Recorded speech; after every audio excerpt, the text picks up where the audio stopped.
So రీసెంట్‌గా మహారాష్ట్రకి సంబంధించి elections జరగడం జరిగింది 21st రోజు. ఇవాళ ఎన్నికలు ఇంకా లెక్కింపు చేస్తున్నారు.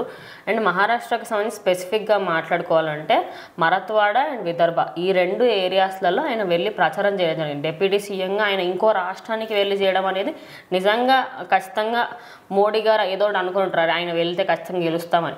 సో అక్కడ ప్రజెంట్ పరిస్థితి ఎలా ఉంది? ఎవరు లీడ్‌లో ఉన్నారు? ఖచ్చితంగా పవన్ కళ్యాణ్ గారు ఎక్కడైతే మాట్లాడారో, ఎక్కడైతే నిలబెట్టారో క్యాండిడేట్స్ని, ఆయన సపోర్ట్ చేసిన క్యాండిడేట్స్ లీడింగ్లో ఉన్నారు. మార్నింగ్ నుంచి కూడా ఎక్కడ కూడా పడట్లేదు అనమాట. ఎందుకంటే ఆల్రెడీ ఇది మోడీ గారు నమ్మారు పవన్ కళ్యాణ్ గారిని.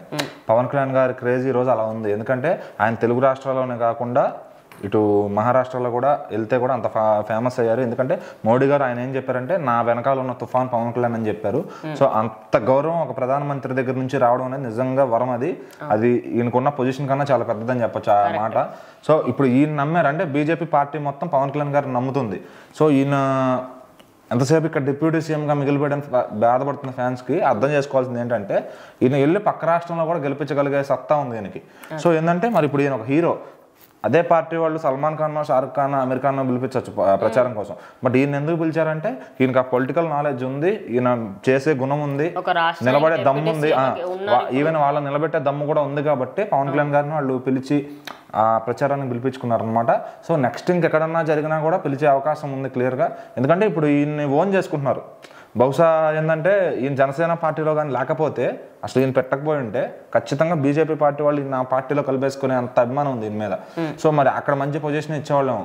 అట్లా చూసుకుంటే కనుక ఏంటంటే ఇప్పుడు బీజేపీ పార్టీకి ఒక వెన్నుముక్కలా నిలబడుతున్నారు.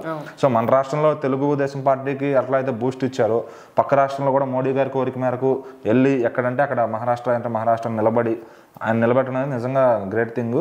సో కాంగ్రెస్ కొంత లీడ్లో ఉన్నప్పటికీ కూడా ఈయన నిలబెట్టిన స్థానాల మటుకు టాప్లో ఉన్నాయి. సో మరి సాయంత్రానికి ఏమన్నా పుంజుకుంటుందేమో బీజేపీ, అట్లీస్ట్ కాంపిటీషన్ ఇస్తుందేమో మహారాష్ట్రలో చూడాలి. ఎందుకంటే అక్కడ శివసేన అంతా మ్యాక్స్ బీజేపీకే ఉంటారు.